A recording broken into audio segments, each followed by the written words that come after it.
131వ రాజ్యాంగ సవరణ బిల్లు వీగిపోయింది. దీంతో డీలిమిటేషన్కి బ్రేక్ పడింది. సాంకేతికంగా బిల్లు ఓడింది. రాజకీయ పక్షాల మధ్య జరిగిన ఆటలో గెలిచిందెవరు, ఓడిందెవరు, ఓడించిందెవరిని? ఇప్పుడు ఇదే అంశం రాజకీయ అస్త్రంగా మారింది. ప్రస్తుతం ఎన్నికలు జరుగుతున్న రాష్ట్రాల్లో ఇప్పుడు అధికార విపక్షాల మధ్య ప్రచార కేంద్రంగా మారింది ఇదే అంశం. లోక్సభ సీట్ల పెంపు 2029 ఎన్నికల నుంచి మహిళలకు 33% రిజర్వేషన్ల కోసం లోక్సభలో కేంద్రం ప్రవేశపెట్టిన 131వ రాజ్యాంగ సవరణ బిల్లు వీగిపోయింది. పోలైన 528 ఓట్లలో బిల్లుకు అనుకూలంగా 298, వ్యతిరేకంగా 230 ఓట్లు పోలవడంతో 2/3 మెజార్టీ లభించలేదు. ఎన్డీఏ కూటమికి అదనంగా 6 ఓట్లు పోలైనప్పటికీ 54 ఓట్ల దూరంలో బిల్లు ఆగిపోయింది. లోక్సభలో బిల్లు వీగిపోవడంతో అధికార విపక్షాల మధ్య మాటల యుద్ధం మొదలైంది. మరోవైపు రాజకీయ అస్త్రంగా మలుచుకుంటున్నాయి రాజకీయ పక్షాలు. ముఖ్యంగా ప్రస్తుతం ఎన్నికలు జరుగుతున్న పశ్చిమ బెంగాల్, తమిళనాడు రాష్ట్రాల్లో ఇదే అంశం చుట్టూ తిరుగుతోంది రాజకీయం. మహిళలకు విపక్షాలు వ్యతిరేకమంటూ ఎన్డీఏ కూటమి పార్టీలు ప్రజల్లోకి బలంగా తీసుకెళ్లే ప్రయత్నం చేస్తున్నాయి. విపక్షం వల్లే బిల్లు వీగిపోయిందంటూ బీజేపీ ప్రచారం చేపట్టింది. దేశవ్యాప్తంగా ఆందోళనలు కూడా చేపట్టింది ఎన్డీఏ.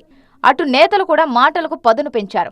లోక్సభలో విచిత్రమైన దృశ్యం ఆవిష్కృతమైంది. బిల్లును కాంగ్రెస్, టీఎంసీ, డీఎంకే, ఎస్పీ అడ్డుకుంటున్నాయంటూ స్వయంగా అమిత్ షా ట్వీట్ చేశారు. మహిళలకు 33% రిజర్వేషన్ కల్పించే లక్ష్యంతో రూపొందించిన బిల్లును ఓడించారు. బిల్లు విఫలమైనందుకు సంబరాలు చేసుకుంటున్నారు. దీని పర్యవసానాలు చాలా తీవ్రంగా ఉంటాయి. మహిళల ఆగ్రహాన్ని ఎదుర్కోవాల్సి ఉంటుందంటూ ట్వీట్ చేశారు అమిత్ షా. బిల్లుకు సహకరించకపోతే నాకే లాభం అంటూ మొన్ననే చెప్పిన మోదీ ఇప్పుడు కీలకమైన బెంగాల్, తమిళనాడులో దీన్నే ఆచరించి చూపిస్తారా? పార్లమెంటులో ఓడినా ఎన్నికల్లో పైచేయి సాధించే యత్నం జరుగుతోందా అంటే అవుననే సంకేతాలు కనిపిస్తున్నాయి. తమిళనాడులో మహిళల పరిస్థితి ఈరోజు చూసినట్లయితే క్రైమ్స్ అగైన్స్ట్ విమెన్ చాలా దారుణంగా తమిళనాడులో ప్రభుత్వ పరిపాలన ఉన్నది. మహిళల ఆక్రోశం, మహిళల కోపం ఈరోజు ఈ ప్రభుత్వాన్ని ఎదుర్కొంటోంది. దానికి తోడు మహిళా రిజర్వేషన్లను కూడా అడ్డుకున్నటువంటి స్టాలిన్ ప్రభుత్వం ఖచ్చితంగా మరి తీవ్రమైనటువంటి ప్రజా వ్యతిరేకతను ఎదుర్కొంటుంది అన్నది మా నమ్మకం.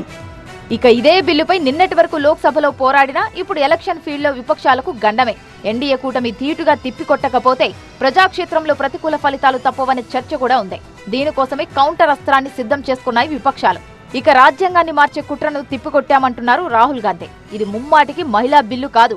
2023లో ఆమోదించిన మహిళా రిజర్వేషన్ చట్టాన్ని యథావిధిగా అమలు చేయాలని రాహుల్ అంటున్నారు.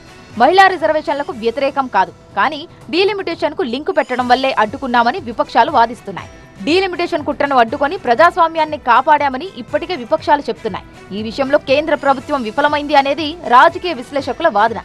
ఏదో మహిళా బిల్లు అడ్డం పెట్టాం కాబట్టి 850 మంది ఎంపీలని దేశానికి ఇంకో 2000 మంది ఎమ్మెల్యేలు గిఫ్ట్గా ఇవ్వటానికి అడ్డం పడరు అనుకున్నారా?